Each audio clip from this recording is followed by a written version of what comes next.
আচৰিত যেন লাগিলেও সঁচা।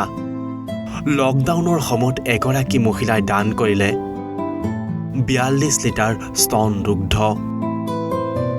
লকডাউনৰ সময়ছোৱাত বিভিন্নজনে বিভিন্ন পন্থাৰে দেখুৱাইছে মহানুভৱতা।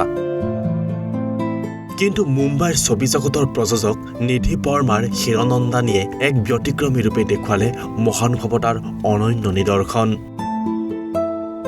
মাতৃত্ব লাভৰ পিছতে নিধি পৰমাৰে যোৱা মে' মাহৰ পৰা বৰ্তমানলৈকে দান কৰিলে 42 লিটাৰ স্তন দুগ্ধ।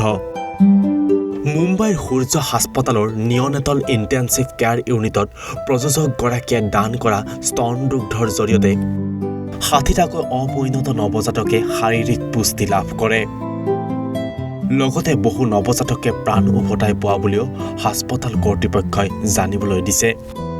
উল্লেখ্য যে 41 বছৰীয়া প্ৰযোজকগৰাকীয়ে আগন্তুক এবছৰলৈকে এনেদৰে স্তন দুগ্ধ দান কৰাৰ পৰিকল্পনা কৰিছে বুলি জানিব পৰা গৈছে। নিউজ ডেস্ক ৰিপৰ্ট, ঈশান নিউজ।